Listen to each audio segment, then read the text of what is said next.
Le plus de France Info, les gaz de houille sont-ils l'avenir énergétique de la France? Anne-Laure Barral, bonjour. Bonjour. Le gaz de houille, on le connaît sous le nom plus commun de grisou, tant redouté par les mineurs.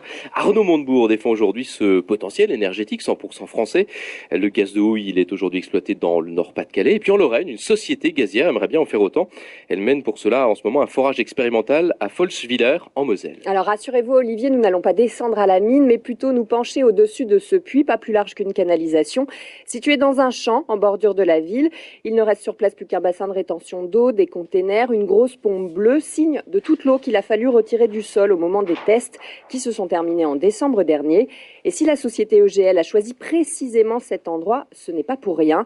Frédéric Marty est l'un des géologues de l'entreprise. On avait choisi un bloc en fait assez proche des mines. Donc vous voyez le chevalet de Folschwiller là, c'est la tour en fait qui servait alors soit à remonter le charbon en surface ou amener les hommes et le matériel au fond. Et on s'était aperçu à l'époque dans ce bloc potentiellement il y avait du gaz puisque les mineurs avaient vu ce grisou déjà. En effet, depuis les années 30, la Lorraine a eu le temps de faire des recherches sur son potentiel en grisou ou gaz de charbon.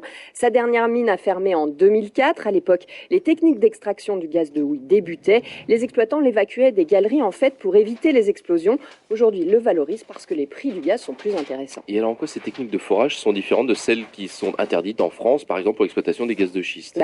Comme pour la fracturation hydraulique, il faut un forage horizontal à plus de 1000 mètres sous terre, mais il passe lui dans une couche de charbon plus tendre que le schiste et qui n'a donc pas besoin d'être fracturé, comme l'explique Jacques Pironon. Il est directeur d'une unité de recherche géoressources à l'université de Nancy. Les charbons, en règle générale, ont une particularité, c'est que ces charbons, au cours du temps, vont avoir tendance à se fracturer. Donc on utilise les fractures qui existent pour collecter ce gaz.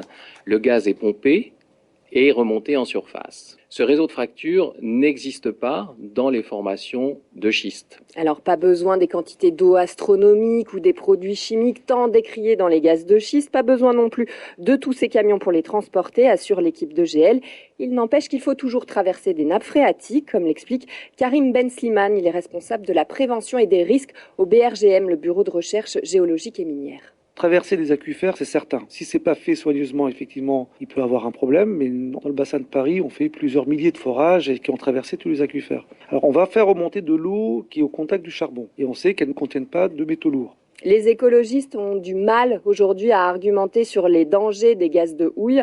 Mais Mathieu Orphelin de la Fondation Nicolas Hulot rappelle tout de même qu'il s'agit toujours d'énergie fossile et donc d'un problème pour le climat.